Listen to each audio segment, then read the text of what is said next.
Yo, yo, yo, what's up, everybody? Thank you for tuning in to yet again another fantastic indie creator interview. It is your Capes Crusader, Cody, and we are keeping it geekly with our brand new friend, Doug Wood. We're here to break down his upcoming Kickstarter, his upcoming Kickstarter campaign for Project Big Hype Volume 2. But we're also going to be breaking down some other things in the woodworks too, Ultra Max, issue number 1, and some other things too. So Doug, how have you been? Welcome to the stream. Thank you so much for having me on. I really appreciate it. Yeah, absolutely. So we were talking a little bit before the show, and you made a mention that you've been doing this for about 3 years. So how did your break into indie comics begin? You know, you said you were doing a lot of writing previously. So did one of those writing endeavors take off for you?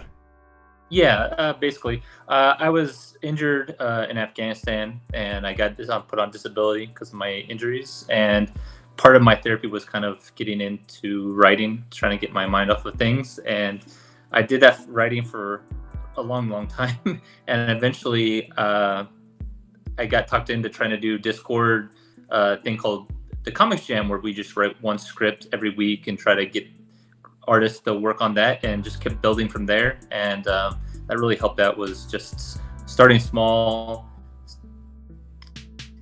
build until you get to where I wanted to be. No, that is some heavy stuff. Like, how was it opening some of those wounds with your writing in the beginning for your therapy sessions? Was that like hard for you to kind of open up like that? It was some. If I had and recently just came out not that long ago, I did a one shot called Leap In, and I wrote it way back in like 2009, 2010.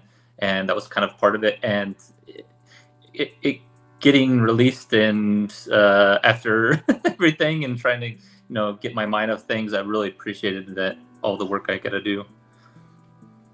So what was your first story about? If you can give us maybe a little small synopsis of it. It was a one shot. It was called Leap In. It was kind of like a guy who gets framed for murder, and his life is stolen from him, so he's out for revenge.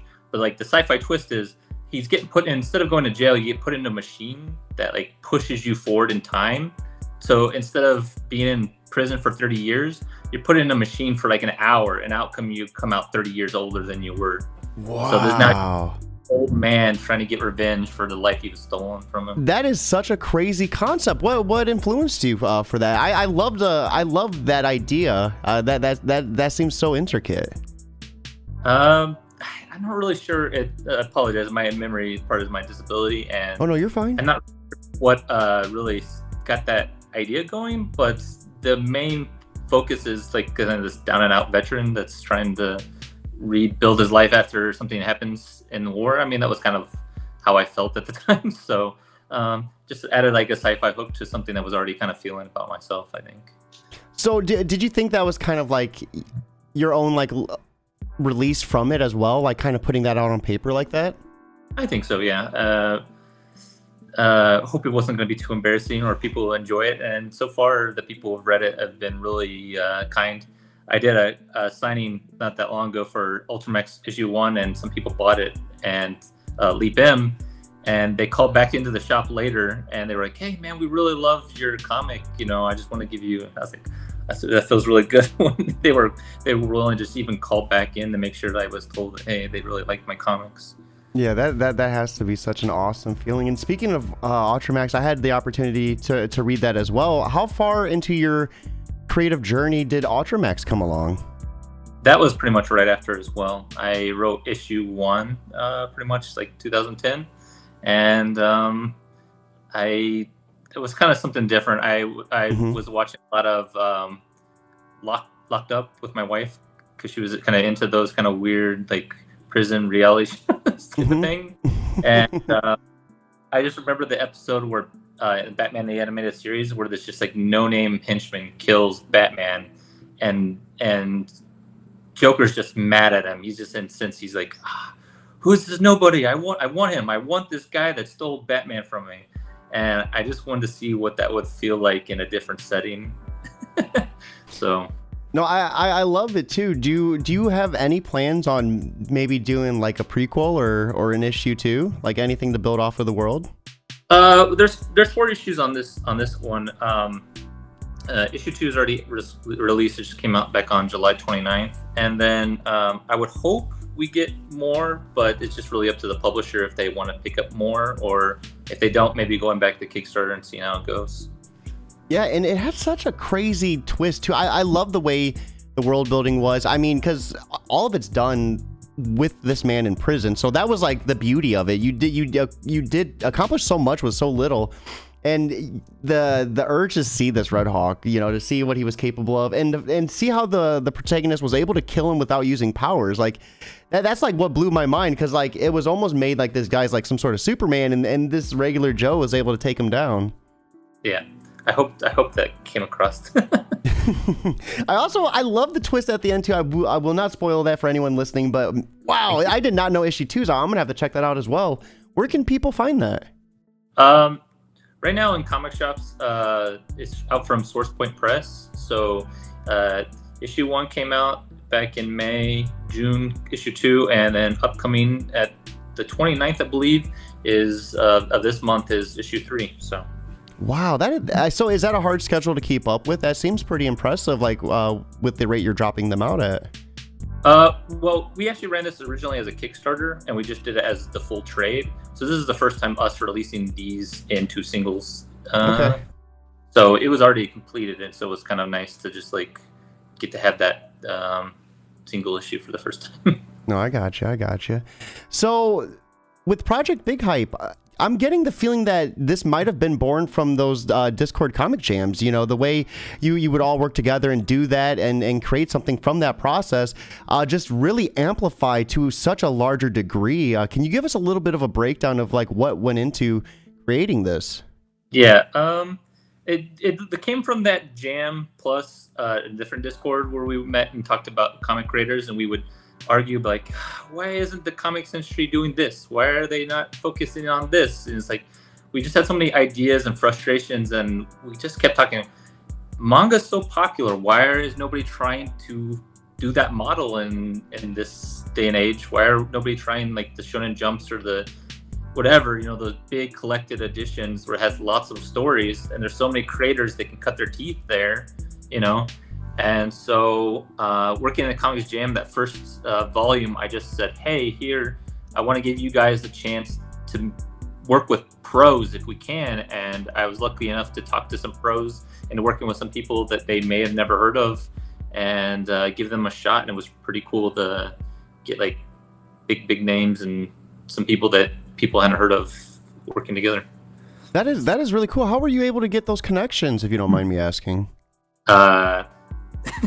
Probably not the best way, but I just kind of DM people and said, hey, you want to do this, and gave them the whole rundown, and people liked the idea. They just that's so cool. And it was really weird because you would have thought I got some no's, but everybody said yes. It was really weird. And it just goes to show you that you never know unless you ask, like that. And I bet that was like pretty intimidating to do. Yeah. No, I don't know. I have a weird personality. I'm not as afraid of as everybody else is. People were more willing to like, I don't know, and I'm just like, yeah, just do it. Full send it. I love it. So with the first volume, what was that like for you? You know, how many different people did you have on it? What type of stories were in it? Yeah, we had so many, and it was 27 different stories. There was, I want to say, around 70 creators total. We had 300 pages in the book. Holy crap. Yeah, we had different stories. We had stuff about mechs. We had stuff about kind of like zombies and shonen characters like fighting, and what else? We had just had so much westerns even in there. There was just a lot of variety. I wanted to be able to say, hey, I want fun stories. Whatever you would have liked when you were like a teenager, bring it to me. I don't care. There's no limits. It can be whatever genre, whatever. Just give me something that you would have liked to read as a kid, and make it fun. That's the only thing. Nothing sad. So what was that was it? There was nothing else in terms of submissions. They just had to have fun with it. Yeah, yeah. The submissions. Well, I mean, I put a page like, hey, try not to go like the big name people. I try to put at 20 pages of stories. That way they can kind of anchor it, and like people draw that. Like, oh, I'm getting a full, basically a single issue inside this comic, inside this big book. And this, I can't remember how many in the first volume, but in the second volume, say we have like 20 issue pages. So there's like so many pages of comics that you're going to get a first for much cheaper than you would have bought separately. It's pretty cool. So what was some of the challenges of getting such a large team of creators together for the first volume? You know, what was some of those trials and tribulations you went through? There was a little bit of a learning curve. I think mostly was figuring out how to rely on the editors. I knew, because I talked to some people before about how to run an anthology type of bigger project like this. I knew I was going to need a whole bunch of editors, but figuring out how not to micromanage them, how not to do it for them came up. So yeah, I just had hands up, let them trust them, and they can do it, and see how it comes through. That was like one of the big ones for me. That would be such a hard thing to do too. Like, how are you able to overcome that? Well, since I'm on disability, I have a lot more extra time than everybody else. So I worry that I overstep because I have the free time to be like, hey, are you done? Are you done? Are you done? So, how do I don't know, just calming myself down, I guess, just try to take the deep breaths and let the people I know that I brought on for a reason to handle what they can do. And trust the process. I get that. So you ran the first volume 1 on Kickstarter? Yeah, we made nearly $10,000 US on that first project. We had some really cool creators like David Pepos. He's gone on to do like Savage Avengers for Marvel. Wow. And people like Cinnamon. He's got a image book coming up here soon for 20th Century Men. We just had like a big, and not due to me, of course, but a lot of the creators went on to do big things, and so it was like awesome to be like, hey, you Doug's a good luck. You're a good luck beacon. I hope so. So what with that Kickstarter, what sort of rewards and tiers did you offer? You know, what do you think really attributed to the success of it? I mean, because 10,000 is a really healthy number.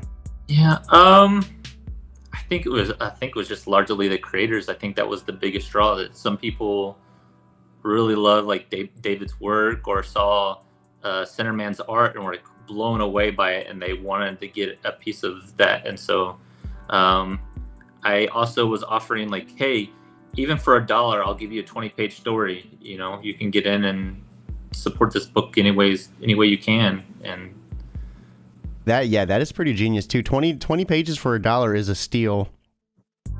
So with volume 2, what did you do differently? It seemed like you had a little less creators this time around. No, we have way more creators. Way more? Or yeah, wait, yeah. maybe I read the wrong number. Was it 9 stories in it then? Was that, sorry? Like 9? Was there 9 like 20-page stories? I read 9 somewhere. Yeah, there's that many like big name pros doing that many stories, but there's so many more stories. Okay, I got you. My apologies for the mix-up. No worries. And it's like so last time was 300 pages. This time's 385 pages. Okay, stories. yeah, much bigger. Yeah, and yeah, we opened submissions and it went really well, and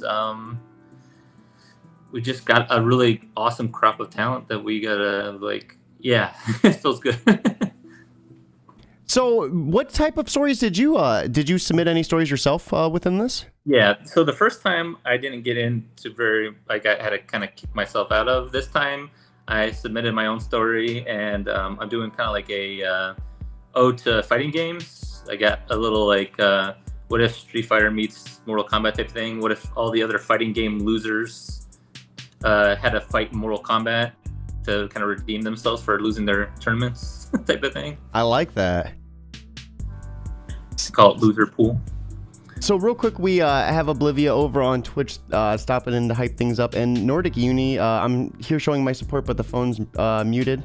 Art looks dope though. Yeah, I think the art is phenomenal. So with volume 2, do you want to give a little shout out to some of the creators that you're working with? Yeah, one I always like to talk about is Benjamin Morris. He's got this really cool like sci-fi pilot story that's going on in the book, Mm-hmm. and I can't brag about that one enough. It's just like the killer art. Sam Owens, he did he's doing the cover story. It's about this demon. I'm trying to think of the proper word. Sorry, it's kind of shonen based, but it's like he's fighting like this devil guy basically.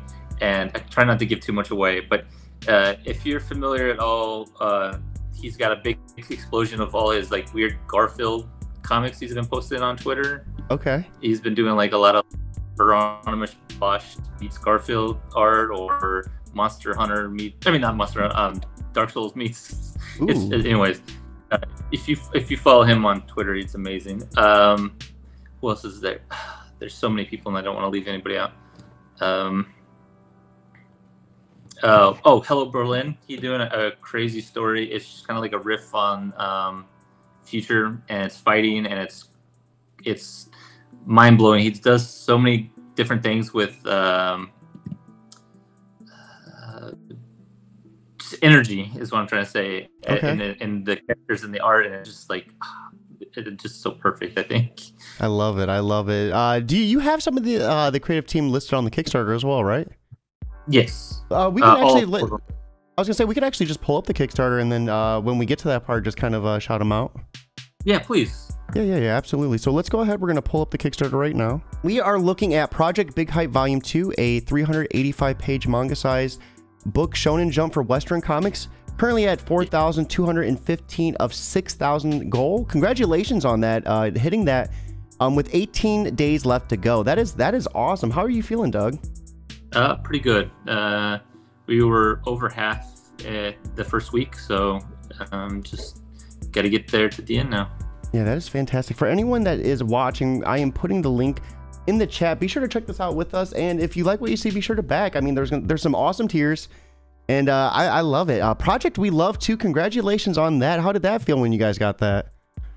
So they contacted me before the day we went live and said, hey, we would like to promote you and take care of you, and it was really awesome for them to do that. They did that the same way on Volume 1, so for them to do it twice in a row is like a really awesome feeling. That is, yeah, that's remarkable. What do you think attributed to that? Do you think maybe just the concept of what you're trying to do, bring different creators together? That helped a lot, yeah. And then I think they were like scrolling, and they just kept seeing talent, and they're like, oh. Seeing all this fire, they're like, we got to jump on it. I get it. Yeah. All right, so 151 backers as well. That is a pretty outstanding number of backers. What are you seeing working for you in terms of like promoting your Kickstarter? Oh, just being on Twitter has been a big one for us, and then returning backers has been really awesome too.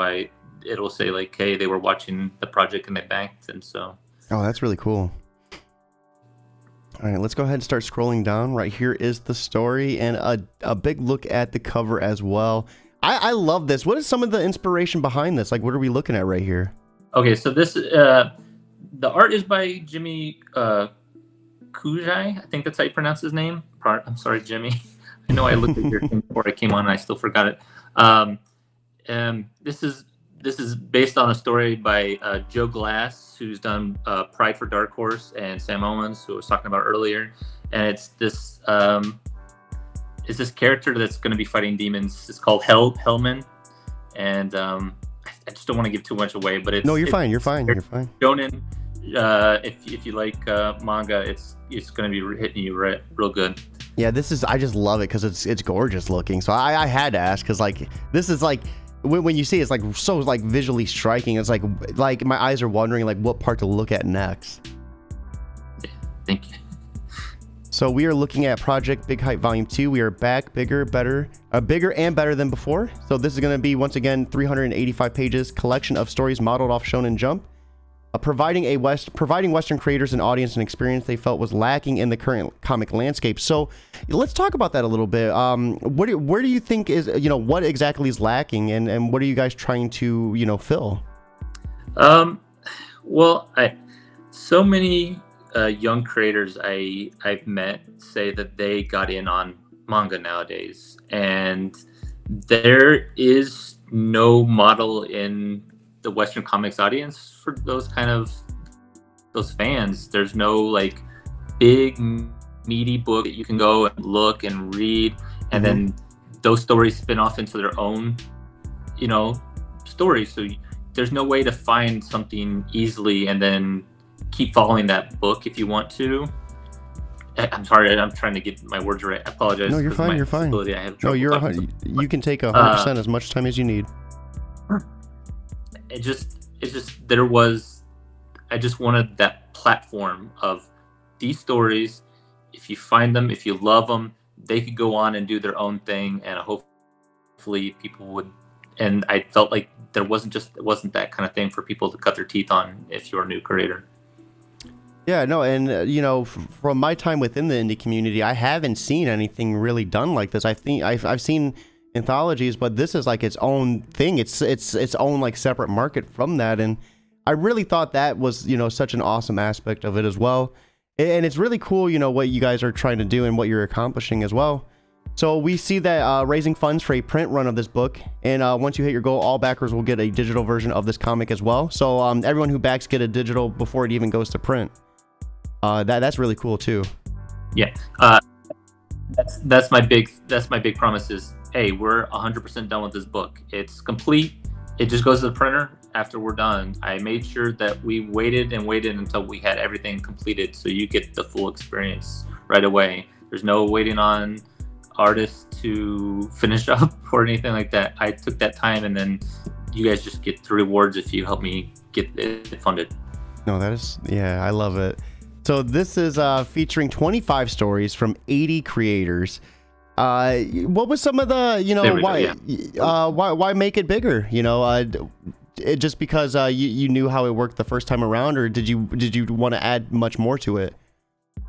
No, it always starts off as 400 pages because I always solicited that much because that's the upper limit. My goal is to one day hit that upper limit, but I haven't hit it yet. Just don't work out and people get busy, and so, or they blow up and they get their really awesome new book deal, and so we miss out on a couple stories. So one day we'll get there, I'm hoping. I got you. 80 creators though, that is such a huge number. Is it hard, like, just being the one that like overlooks that amount of people? It can be, because just silly things like, hey, I needed to email so many people, and then I start getting blocked by people's emails for spam because I'm emailing so many people, no. And then I'm trying to DM them on Twitter instead because hey, I'm getting blocked and now I'm getting blocked in Twitter DMs because I'm spamming too much in those because I'm trying to wrangle this thing, and so it can be a bit of a headache to try to get all the information to everybody everywhere. But in time zones too, like it seems like so much was working against you. How did you handle that? Like, did you just like pure willpower, or did you have some sort of trick or something that worked for you? Dumb luck, and people just people respected the first one, that they were willing to go and do the thing so they could be a part of this one. No, that makes sense. So yeah, this is where I got the 9 from. So there's 9 different 20-page comics in the book. Yeah. That alone is 9 full-size first issues. So you're getting pretty much 9 comics right off the rip, plus all the other fun 10-page stories. This is so crazy. 25 stories all together. And then Jumpstart Comics. So is this your label? We're hoping to. We've been talking to a couple of creators about possibly maybe expanding and covering their books and maybe getting their first, deal or whatever, or their first book published. That is awesome. And so if this goes well, maybe we can start doing that. We'll have to see. That is so cool. So yeah, no, we slightly rebranded. The only books under the publisher Big Hype Comics. So anyone that is interested, there is the link in there too. For anything that I'm skipping over, feel free to read that a little bit more in depth. I wanted to save some time though, because I wanted to go over these previews and some of the creative team down below. Yes, so please. Here is some of the art that we can expect within this, and it is gorgeous. Which story is this one from? This one's mine. This is me and Armando Zanker. We do in Loser Pool. Like I said, it's kind of like what if all the losers from fighting games had a fight in kind of like a combat style tournament to kind of redeem themselves? A lot of what do you call it? Pastiches of different fighting game characters in there. So were you a big a fan of fighting games growing up? Yeah. Oh yeah. Back in the day when because I'm older, looking at all the fighting game magazines and stuff like that, and just pouring over characters and be like, oh, this would be so awesome to play if I can get to an arcade and stuff. I'm trying to think. What was the game on SNES? It was the you could do like a 64 hit combo. I cannot think of it. Killer Instinct. Yeah. The one where you just button mash. I forgot what it was, but if you hit it right with the flame guy, you could do the 64 hit combo every time. Man, I was the button masher for sure. So which this from? This is an interesting panel too. This looks like a mech design. Yeah, this is called Thereafter Aster. It's a mech comic by Aaron Sullivan and Oliver Kiyoshi, and it just another like amazing story that I can't give away too much detail. That's fine. It's just incredibly it looks gorgeous, well designed, and I just realized. And the funny thing was, Aaron was my friend, and he just said, hey, if you guys ever, he was asking our group, like, hey, if you ever had an artist you could make a mech story with, who would you be? And I pointed him to Oliver, and then he went and submitted to my book. I was like, oh, I'm 30. That is awesome. Oh, that's funny. What about this one? I'm loving the different art styles already that we can see within this. Are these all like the full stories, or some of these like the 10 pagers? So mine is a 20 pager. Oliver and Aaron's is a 10 pager. This next one's a 10 pager as well. This is Rosie Packwood, who I met in one of my comic making groups on Discord, and this is also Chris Moley is the writer. Rosie is a phenomenal inker. I've watched her ink and try to learn from her, and I was just so happy that they submitted to this book because I just think the world of her art. Oh yeah, the way she's able to draw motion is just phenomenal. I'm loving the different perspectives. This is There's gorgeous. A very chocobo-esque steed on that comic. If you're a big fan of. Yeah. You said in this one there's a chocobo? Yeah, it's kind of, it's different for sure, but it's very reminiscent. I feel like that's it's fun. How'd you know I liked Final Fantasy? I mean, you were a gamer. It's easier to guess. I was gonna say I got the huge cloud stand up right there. Oh, I missed it. I was like, man, he has a good eye. So I love this too. It looks like we are looking at some space marines and some foliage. What type of story is this? This is a very sci-fi, kind of military kind of thing, and this is by Rob Pilkington and Max Davenport. Max just had a Kickstarter not too recently with Brennan. Oh my gosh, I'm forgetting names. Anyways, and it blew up and it did really well, and I'm just happy that we had him. That is awesome. This is a 12-page story right there. I'm loving this art style too. This is so unique right here. This is so gorgeous. I'm loving all the different styles and techniques we're seeing within this. Yes, it was very. There was an indie video game that came out not that long ago, and I love that style, and this really reminded me of that. And this is a 20-page story, and I don't know, I've just fell in love. Matt Harding is the writer. He helped me with Volume 1, and the artist is Malcolm Johnson. He teamed up with for this one. Yeah, that is so cool. Are we seeing any like continuations from any of the stories in Volume 1 happen in Volume 2? Oh yeah, that's something I forgot to mention. Yeah, there's no need to have Volume 1 to read Volume 2. We went ahead and just did it fresh, so there was no worries of, hey, I need to catch up type of thing.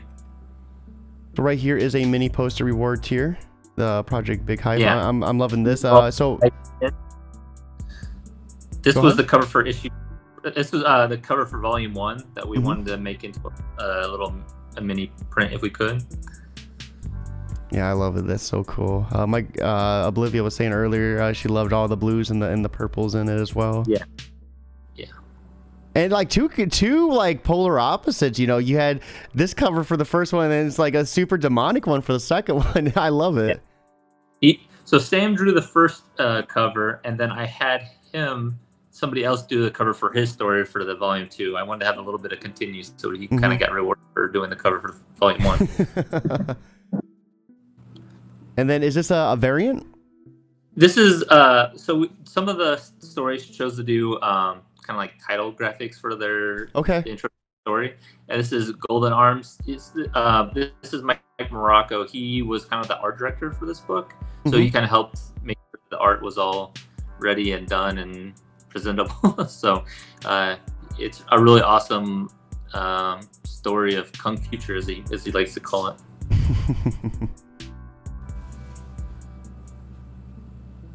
This is awesome too. So is this another introduction, or is this a poster?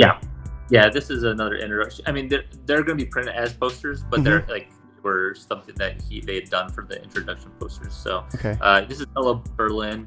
He has this, just like I said, crazy energy action story that blows my mind. I love it. This design is so insane, and this like old witch lady right here, like what demonic looking. I love it. This is yeah. You have some phenomenal artists. Like I haven't had a chance to read it, so I can't really comment on the writers. But like just the art that I'm seeing, it's just so visually like mind blowing. It's just, and it's all different styles. That's the most impressive part. Yeah, we tried our hardest to give that variety. This one is by so the writer is going to be Michael Conrad, who does like Wonder Woman and Batgirl for DC Comics and the Valiant comic for Man of War, and the artist is Nathan Uten, and they're doing this cool comic where they do the first 20 pages and then another team does the next 20 pages. So it's kind of like a really so awesome that he would be willing to work with us, and then also to work with like younger creators to try to do something, you know. That is cool. So like this has like really cool concepts within it as well. Like I think you guys are really like doing an outstanding job on the different like types of like mediums we're seeing too. I really tried my hardest. So the loser pool, this seems like another interesting one as well.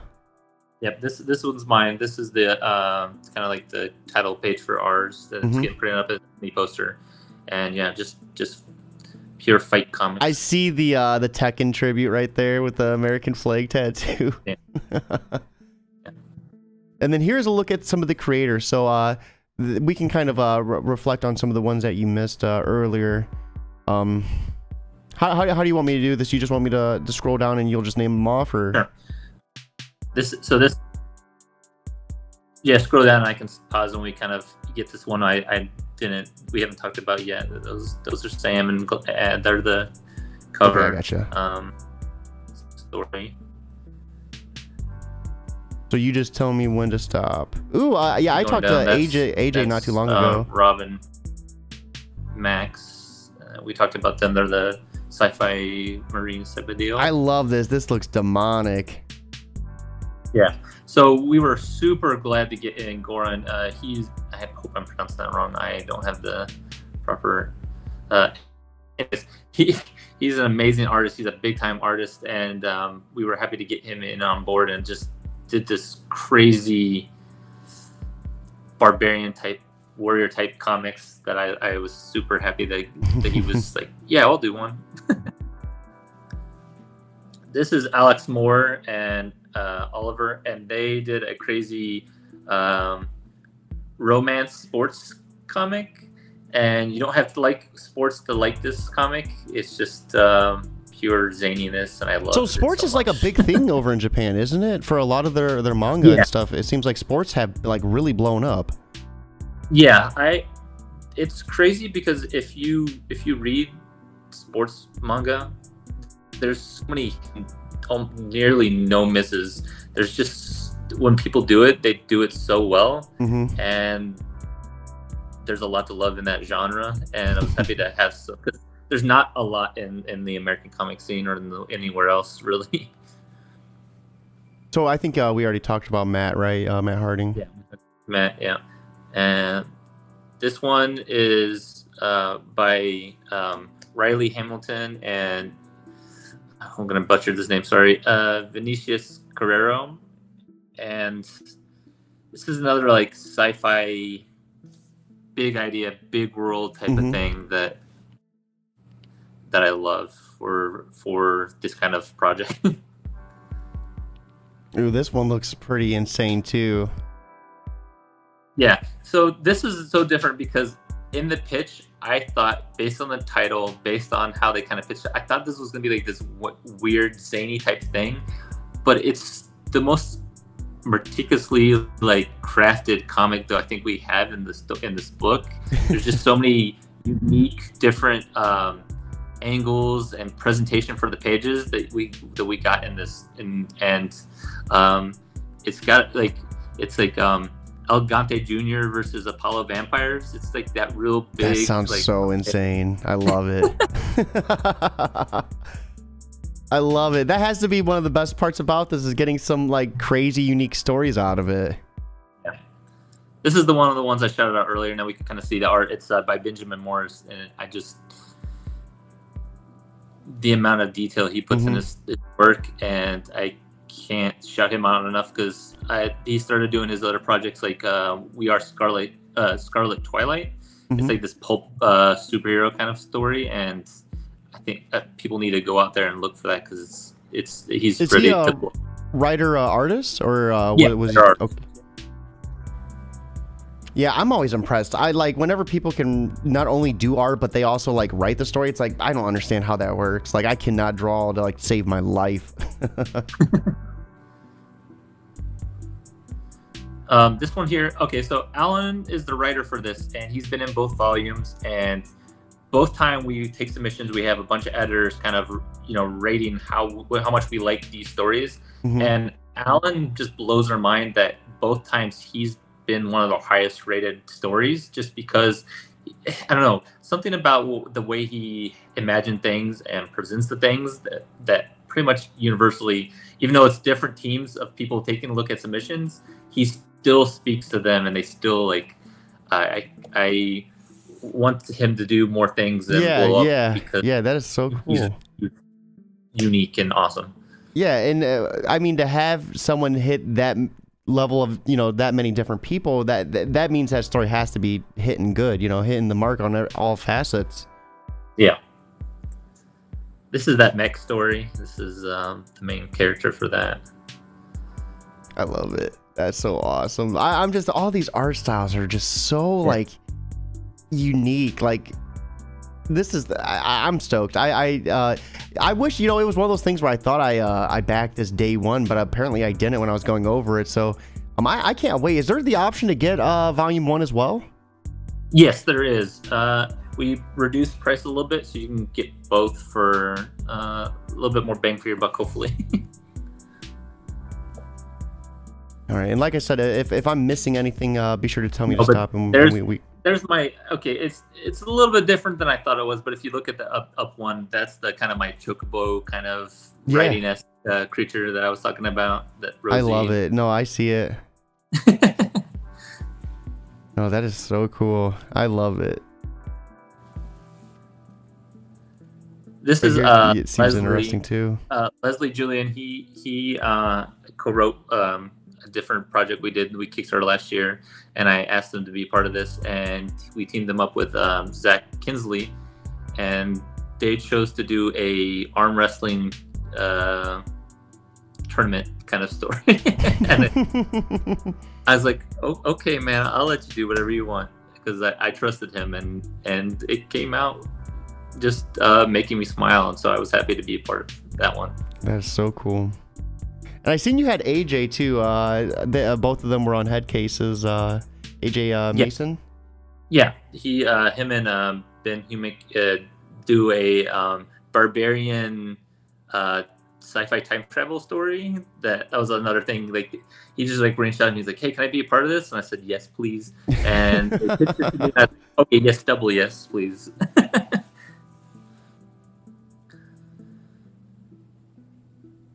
Yeah, all these stories just look gorgeous. That one's from that's that Woe from Up Above, the little mini poster. It's just really like unique tale, and I was so happy that Michael Conrad, he's doing so many things, and he was willing to take out time to work with us. Ooh, the art on this looks good. The way this looks like it's glowing in the background. Yeah, that's the one that from above. That's the Kung Future. Yeah, he's our art director, so hopefully he does the best stuff. Gotta get more. This is Easton DeVerna and Sean Daly. They do tons and tons of comics. They did stuff like Samurai Grandpa. I can't think of all their comics. Please forgive me, guys. Lost Souls is the other one, I think. And I reached out for Volume 1. It didn't work out, but Volume 2, we got them. I'm so happy. It's 20 pages of inspiration by like RPG video games that they grew up on. I'm sold. It reminds me of what am I trying to think? Is it Toomba? It might be Toomba. The hairstyle a little bit. I want to say he had like pink and blue hairstyle in the SNES cart. I'm 32, so I'm used to games you blew in to get to work. Not the wipe on the shirt one. So showing my age there a little bit too.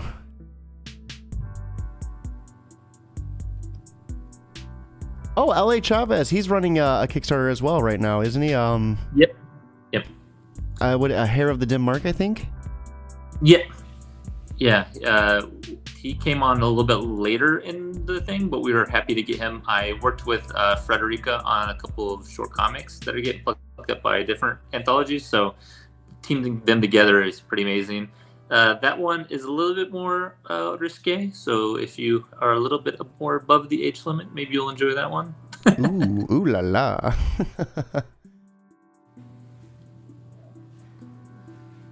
Such an impressive amount of creators on this team. And then right here is a look at some of the editors as well. Devin, of course, is a familiar name that I'm used to seeing. Dustin is as well. Oh, Reno Dustin. Yep. Yeah, Dustin. yep. Amazing. Zane, I appreciated him so much. He was so on top of everything. So same with Kayla. She's been doing actually stuff, lettering for like some Shonen Jump stuff. So I was like, oh, that's so awesome that she went from this to doing the real deal. No, that is really cool. I mean, that had to have been a pretty big help too, having someone from the actual source, right? Yeah. And then some of the others too, Jordan, Isaac, Honey, Chris, Alberto, and then Doug as well. So you do some editing too? Yeah, we had an editor drop out. Just they got a big gig, and so I ended up having to pick up a ton of creators and try to get them all wrangled in. And luckily I did. How was that for you? Were you an editor on the first volume? Yes, but a lot less. I think I had like maybe 1 or 2 stories. This time I had like 8, I believe. So yeah, I definitely had a lot more responsibility for making sure words and stuff came out well. Oh, I gotcha. All right. And Risk and Challenges, of course. You guys have this book 100% completed. It's ready to print as soon as you have the funds. But you really can't like control like pandemics or things of that nature, paper shortages. Yeah, especially since it's a huge book. This is 385 pages. What if they don't have the paper to print that anyway? So hopefully. And then we'll take a look real quick at the tiers. So you can pledge because you believe at 30. $1 is going to get you the bite-sized hype. That's going to pick one of your amazing stories and receive it in a PDF. It could even be one of the 20 pages, so you can get 20 pages for $1. The mouthful hype is $3 or more. Pick any 3 stories and get a PDF, so that's potentially 60. You can get the digital hype, so get a digital copy of Project Big Hype Volume 2 for 15. And then you can get the physical for 25. So you get a physical copy of this. And then if you get that, you get the PDF in the meantime before it prints, right? Yep. Correct. And then let me scroll down right here. 35 or more, double your hype. So get Project Big Hype Volume 1 and 2. So this, I missed this. I need to manage my pledge because for $10 more, that's a steal. How many pages again did you say Volume 1 was? 300. So you're getting that's like 600. Yeah. Oh my goodness. And then pledge 35 or more art hype so you can get Project Big Hype Volume 2 and a cool mini art poster. So is it any of those graphics that were shown down here? Yeah, any you can pick any of those if you want, if you pledge for that amount. Oh, that is so cool. 45 or more, so you can get 2, or you get you get Big Hype Volume 2 and all 5 mini posters. So $10 more. That is a steal. These are some really outstanding prices, Doug. I try to make them as fair as possible, and I understand that times are tough. So if you're backing, I'm trying to get the most bang for your buck if possible. Yeah.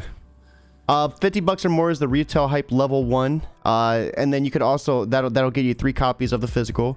$50 or more is the mystery hype, so get a physical copy of Big Hype Volume 2, all 5 mini posters, and a secret 6th poster. So that is cool. Make that even bigger size. Hopefully, we're talking to our person. And then the last one that is available is going to be the 90 or more. That's going to be the retail hype level 2. So you'll get 6 copies of Project Big Hype Volume 2, and then everything else is gone. So this is your Kickstarter in its entirety, correct? Yeah.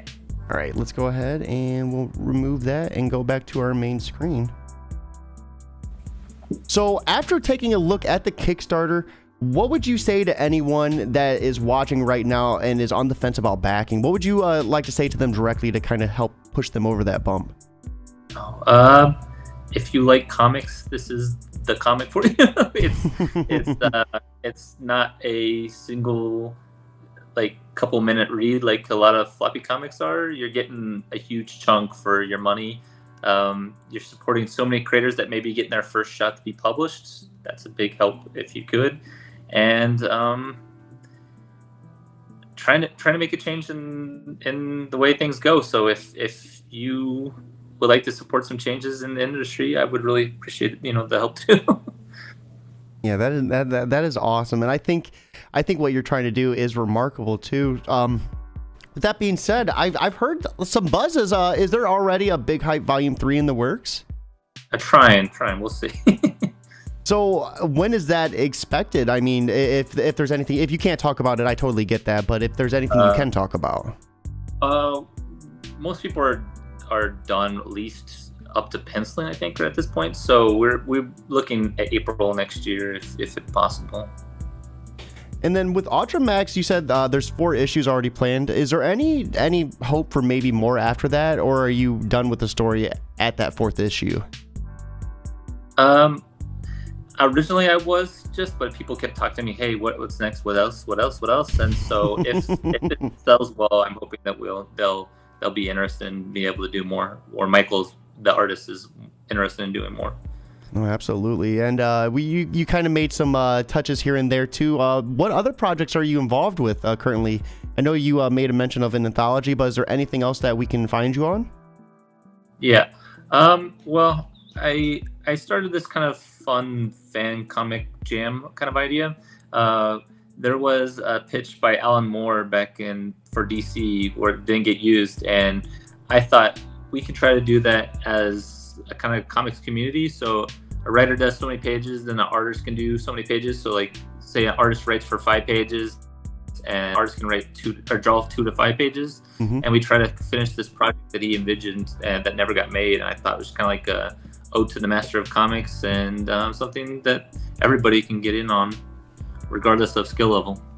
That is really cool. That is you have so many cool things that you're accomplishing, and it's so awesome to see it come together and come to light.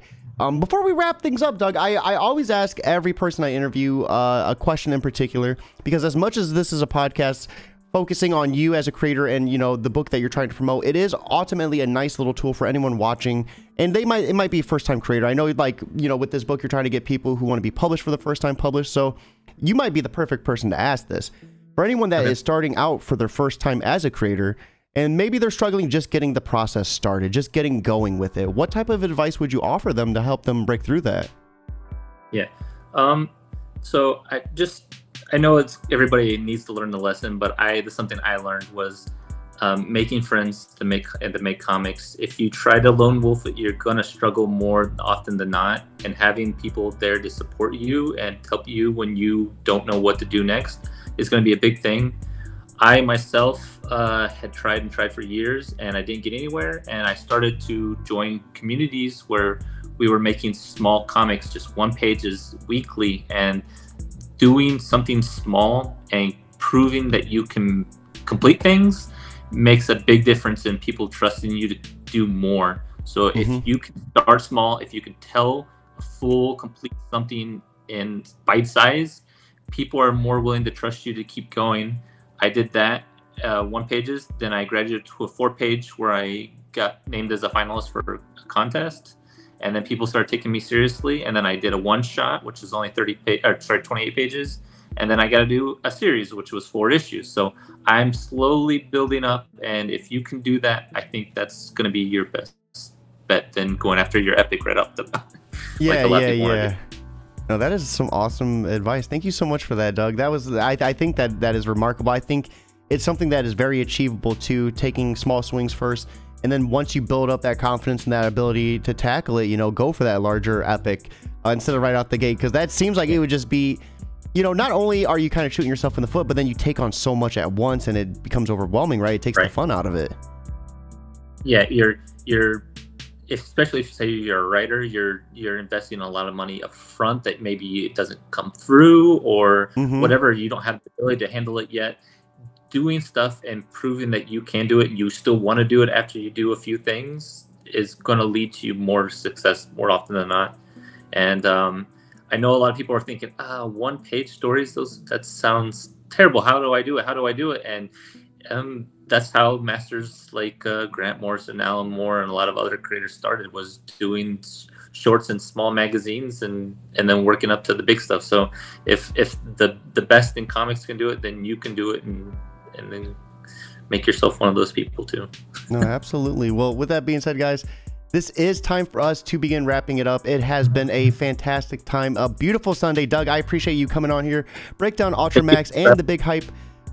Dude, this was a hype time. I had so much fun, and this was a blast. Everyone watching, I hope you have a fantastic night, but most importantly, guys, keep it geekly.